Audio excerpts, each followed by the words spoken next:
Alrighty folks, today we're going to make beef tacos. It's only 73% lean, so we're going to have some leftover grease. So make sure you save this bowl, which we're going to use for seasoning in a minute, for your extra grease, because you do not want to pour that in the sink. No sink. Only properly dispose of the grease from this in the garbage. Or if you have another recycling way, I highly recommend it. Alright, so good to have a screen if you got it. A cover for the main cook.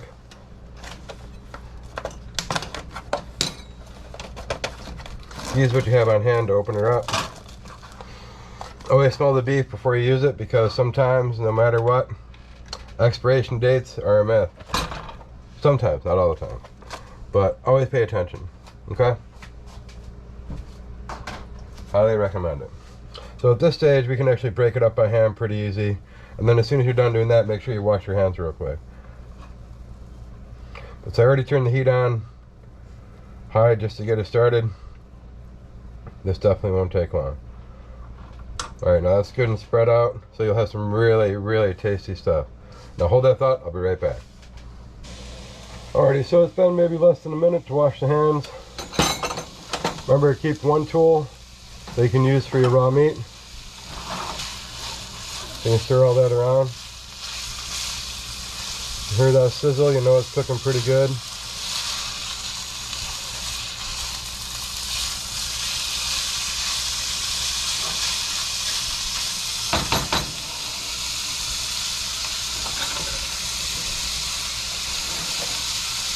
Now remember, that's your raw meat one, okay? Alright. Now I pre-measured 3/4 of a cup of water, so I followed the directions on my favorite taco seasoning, okay? And I'm going to put the 3 tablespoons it says to put in there. But it'll always be approximate. And remember, the handle's in my way because I'm a southpaw, so I'm going to move the handle to the right. It's okay to be a little over, so I'm doing it over the bowl. And one of these days, I get a good recipe, I'll do it the old-fashioned way. It's homemade tacos. Oh man, don't get me started. Alright, now I like to do that. Get that started. Here's the trick for me. So I pre-soak it. Stir that up a little bit.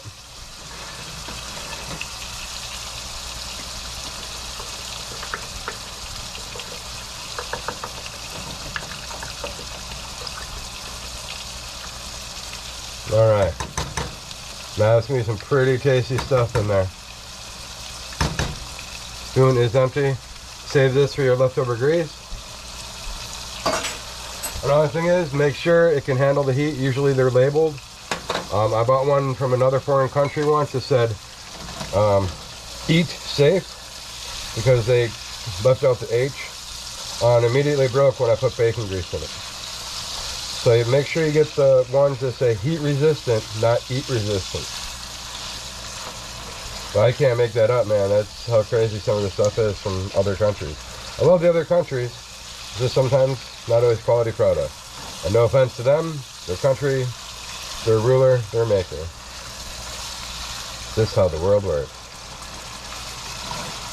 Alright, now yeah, you can definitely see all that grease coming out of there. So when you get a chance, man, always try to get the 90. Always try to get the 90 fat.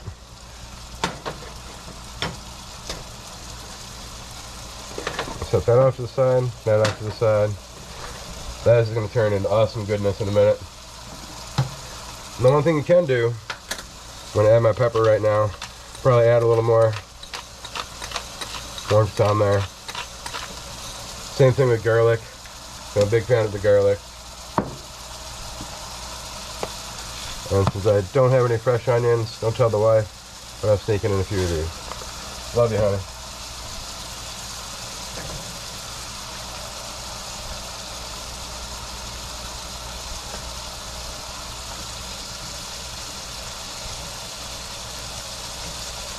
Grabbing my other tool so I can use that for the cooked meat.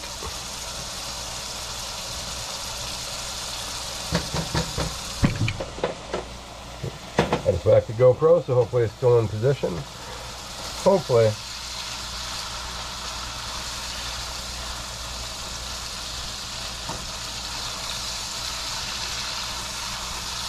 Now this isn't splattering too bad. I got the heat down enough apparently. Otherwise, I would be using the heat guard or the splatter guard.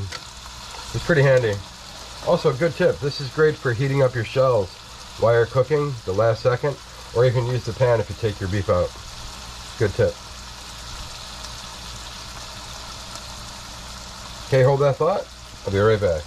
Gonna check the camera. Alrighty, looking good. I'm gonna shut off the heat before I get ready to dump the grease here. Always good, especially, oh man, if you got like a open flame stove too, you definitely want to make sure during this stage that you shut off your flame. Okay, just highly recommend it. Now I love this pan. I actually overcooked a little bit so it's nice and brown. But look at all that grease, man.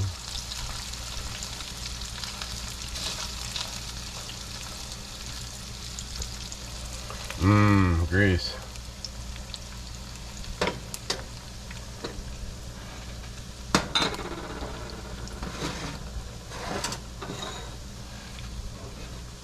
Trying to keep everything centered for you sometimes has a price. Now, I'm going to show you something else real quick. If I got it handy. And I do not, so I will not show you that. Ha ha ha. But we'll do this. We'll drain off some of that grease.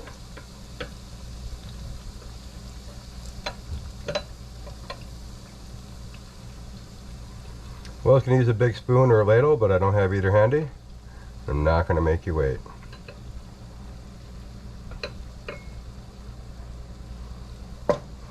Rearrange my beef.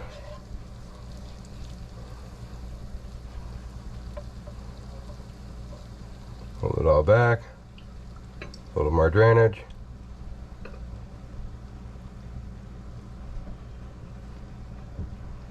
Alright. Now make sure you don't got too much seepage on the side of your pan here. Or keep a little napkin handy. You can clean that off. Put that back in there. Add your water, your seasoning, and the clumpy stuff. That's dirty, this is clean. Get in there and get it all out. Turn your heat back on. Wait the 10-15 minutes that it says. And you are golden. Alright, I'll set that off to the side. Put your dirty dishes in the sink. You're ahead of the game. Woohoo, go game. Alright.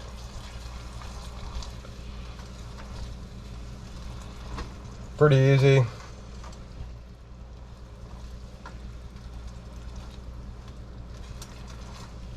Doesn't take as long as you think to be a good cook. All you gotta do is just do it. The next thing you know, hey man, you're alright.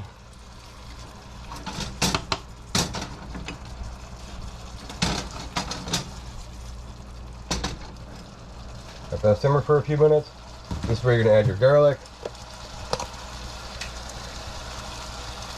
Not too much, just enough to let the vampires know that, you know, you're prepared.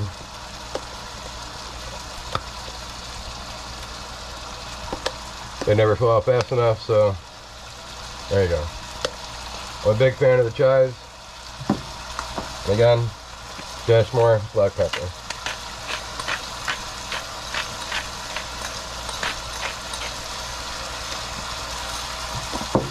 Turn this down to a simmering heat.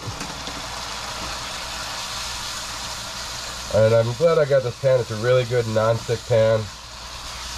Make sure you take care of it. There's some pans that are pretty old. They're all peeling. You want to get rid of those if you can. Donate them, recycle them, whatever it takes. Use them in the garage. You catch your leaky oil pans from your lawnmower, weed whacker, or your leaky grandparent. Alright.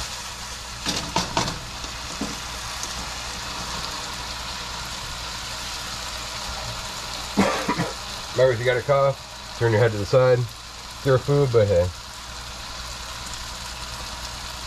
Alright, this is coming along really good.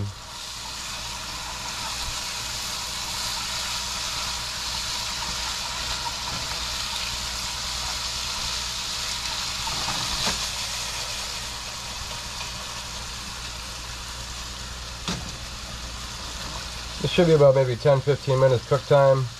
On video I was only off camera for maybe 1 minute just to wash the hands to get started here. I'm going to shut the heat off and I'm going to come back here in about 3 minutes. Be right back.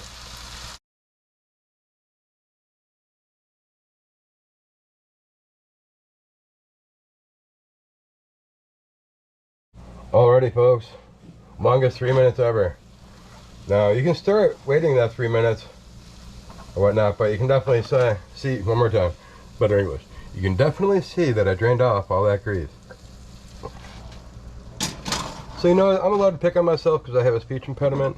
With the hardcore dyslexia, it definitely is not always easy to be a talker. Just the way the world works. Alright, now remember, you can add your cheese of choice. This is what we happen to have in the house. So, this is what we're using. Good old-fashioned yellow number 5. Just like my forefather and my forefathers before them. Now we use the smaller shells for a couple reasons. You control your appetite size and your portions, and that's really important when you're trying to lose your form and lose weight. I don't know what word I'm allowed to use because of YouTube and censorship and all that, so insert your hey, I'm not getting fatter word here. Alright, good choice. Always be positive though. But quick burrito for the wife. See how easy that was to wrap up also? I'll show you mine in a minute. Here you go, my dear. Enjoy. You're welcome.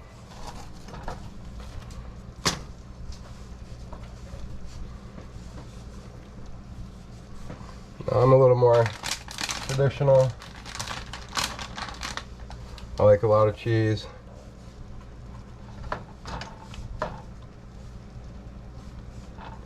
Because I'm going to go out on the bike, do a bunch of miles and burn this off, so I'm going to add a little extra. Normally I would just use one, so you know.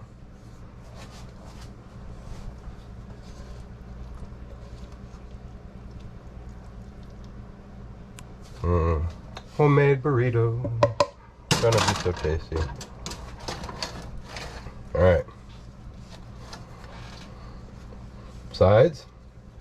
Fingers. Roll. Flip. Okay, one more time. In slow motion. Side. Side. Fingers down. Start to fold. Keep that pushed in with your fingers. Bam. You now have yourself properly rolled burritos.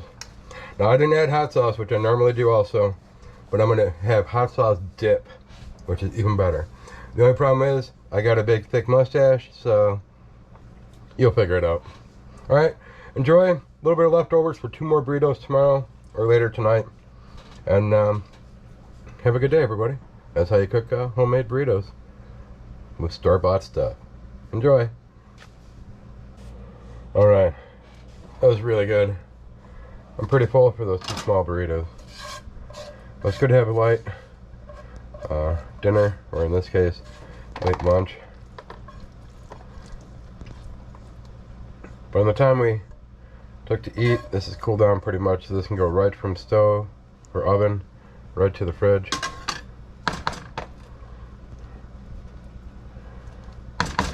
Spread that out, show you the yummy goodness of that.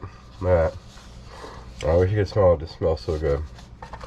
So it's mildly warm in the bottom of the bowl, so it's not too bad. It's still pretty tolerable.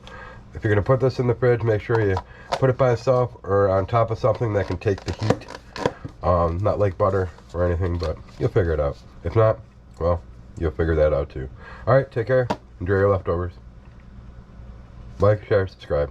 Hit that notification bell.